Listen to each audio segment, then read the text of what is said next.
Assalamualaikum warahmatullahi wabarakatuh. Halo, bareng lagi bersama Ibu di sharing bareng bimbingan dan konseling. Alhamdulillah kita bisa bersilaturahmi kembali di sesi daring kali ini. Nah, tapi sebelum mulai, teman-teman wajib meniatkan hati untuk siap menerima inspirasi. Kemudian jangan lupa atur tempat belajarnya dulu, pastikan tempat duduknya nyaman, matikan TV, game, dan musik player kamu, pusatkan pikiran kamu dan fokus supaya pikiran kamu terlibat penuh di sesi sharing kali ini. Nah, kita akan membahas mengenai meningkatkan resiliensi diri di masa pandemik. Nah, teman-teman yang baru gabung di kanal ini, silakan like, subscribe, dan share konten ini jika dirasa inspiratif dan bermanfaat ya. Sharing kita kali ini akan detail membahas mengenai kuis resiliensi, esensi resiliensi diri, kemudian ciri pribadi yang resilient seperti apa, dan tips untuk meningkatkan resiliensi diri di masa pandemi. Oke, kita mulai ya. Pertama-tama, teman-teman akan disodorkan kuis resiliensi dulu. Silahkan di screenshot kuisnya, isi dulu, beri skor 1-5 untuk masing-masing pernyataan ya. Angka 1 untuk menunjukkan sangat rendah, 2 rendah, 3 cukup, 4 tinggi, 5 sangat tinggi. Nanti setelah mengisi kuis resiliensi, teman-teman bisa membaca makna skor yang sudah kalian dapatkan dari hasil mengisi kuis tersebut. Untuk 80 atau lebih tinggi artinya sangat resilient, 65-80 artinya lebih baik dari kebanyakan orang, artinya sangat resilient juga. 50-65 ini untuk skor yang menunjukkan ya cukup resilient. Nah, selanjutnya, hidup memang tidak mudah, tetapi kita harus tetap lebih kuat dan lebih tangguh. Nah, di sini teman-teman akan mengenali apa sih makna resilient, kemudian faktor pembentuk resilient itu apa saja. Nah, tapi sebelumnya coba teman-teman bisa lihat dulu hasil survei kebutuhan di masa pandemik dari kebutuhan fisik kebanyakan orang itu paling membutuhkan udara segar. Nah, kebutuhannya paling tinggi dibandingkan yang lain, termasuk tidur nyenyak ya, istirahat, tetapi realisasinya itu tidak maksimal. Kemudian survei kebutuhan mental di masa pandemik ini juga banyak sekali, dan paling tinggi itu berada di kita membutuhkan selingan, karena dalam masa pandemik seperti ini kejenuhan untuk menjalani aktivitas di rumah itu sangat tinggi. Akhirnya realisasinya pun sangat ya cukup optimal lah ya dibandingkan yang lain. Nah, makna resiliensi. Resiliensi ini merupakan sebuah proses dari hasil adaptasi dengan pengalaman hidup yang sulit atau menantang.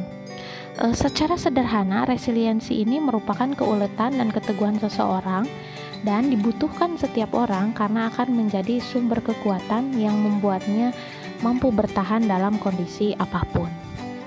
Situasi pandemik seperti sekarang memang bukan situasi yang menyenangkan, cenderung memberikan dampak negatif. Maka dari itu, penting untuk kita memiliki faktor pendukung atau pembentuk pribadi yang resilient.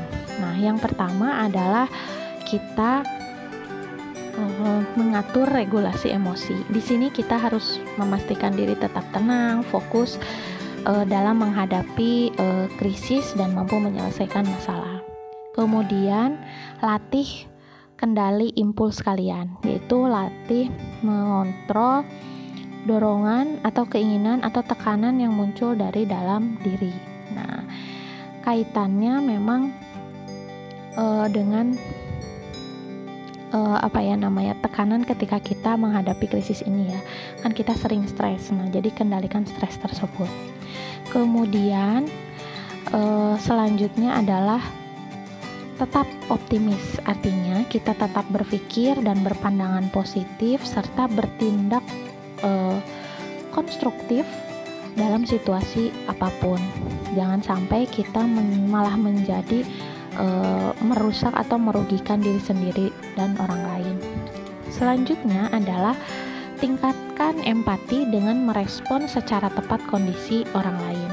Pahami tanda-tanda emosional dan psikologis orang lain saat kamu sedang berbicara atau berinteraksi, ya. Nah, kemudian selain meningkatkan empati, aspek pembentuk pribadi yang resilient adalah kemampuan kita untuk menganalisis situasi atau menganalisis masalah. Nah, di sini kita harus mampu mengurai atau menganalisis komponen kejadian atau masalah. Nah, kemudian merumuskan langkah perbaikan yang akan kita jalani dari analisis masalah tersebut. Jangan sampai kita ketika ada masalah hanya panik. Selanjutnya adalah memiliki efikasi diri yang baik. Nah, artinya kemampuan diri sendiri untuk mampu mengatasi situasi krisis saat ini dengan melihat kelebihan-kelebihan diri yang kalian miliki. Nah, jadi kalau misalnya kita tidak bisa mengatasi situasi dengan melihat kelebihan diri, nah itu nanti akan malah merugikan. Kemudian, nah, tingkatkan aspek positif dalam diri sendiri dengan mengambil hikmah, kemudian memaknai permasalahan yang dihadapi ini sebagai kekuatan di masa depan. Nah, berikut adalah ciri individu yang resilient. Yang pertama, cenderung easygoing, ya, jadi mudah bersosialisasi, kemudian memiliki keterampilan berpikir yang baik, memiliki citra diri yang positif, mudah beradaptasi dengan perubahan lingkungan, selalu optimis dan mampu mengatasi masalahnya dengan baik, juga memiliki selera humor yang tinggi, dan biasanya tingkat spiritualitas dan religiositasnya juga tinggi. Nah, coba analisis kita ada di zona mana saat ini dalam menghadapi situasi krisis, situasi pandemik COVID khususnya, ya. Apakah kita masih khawatir? Sudah mulai mempelajari kondisi pandemik saat ini? Sudah mulai bisa merencanakan perbaikan, menambah skill atau keterampilan selama masa pandemik, atau malah diam saja di tempat? Nah, kalau saja diam di tempat, ini ada tips resiliensi diri selama pandemik. Yang pertama, kendalikan yang dapat kamu kendalikan. Kemudian lakukan perawatan diri, tetap terhubung dengan orang lain dengan baik, ya. Jaga rutinitas kamu secara fleksibel, olahraga. Nah, kemudian sesekali refreshing, keluar ambil udara segar. Nah, tetapi disarankan mengambil refreshing di tempat yang tidak terlalu banyak orang, ya. Kemudian atur energi kamu secara positif, ya. Manfaatkan kesempatan dengan kegiatan-kegiatan yang positif, berpikir kreatif, berpikir efektif dalam menyelesaikan masalah, dan tetap fokus ada di saat ini. Jangan selalu berpikir dan berharap seperti masa sebelumnya. Fokus pada prioritas dan tujuan. Juga jangan lupa untuk kreatif menciptakan hiburan, ya. Kemudian normal untuk merasa cemas selama kamu pandemik, stres, tapi bagaimana kamu merespon situasi dengan respon yang signifikan, nah itu akan menjadikan diri kamu yang resilient. Jadilah baik pada diri sendiri, stay di rumah saja, tetap semangat, ya. Referensi untuk materi resilient hari ini bisa teman-teman lihat di sini. Selanjutnya juga kalau ingin curhat, kemudian ingin bertanya lebih lanjut, diskusi lebih lanjut mengenai gangguan-gangguan atau keluhan yang kamu rasakan selama ini, kamu bisa menghubungi saya di media sosial, di Facebook atau DM di Instagram. Terima kasih untuk atensinya hari ini. Nah, jangan lupa untuk tetap terhubung, subscribe, like, share, and get update. Assalamualaikum warahmatullahi wabarakatuh. See you on the next session.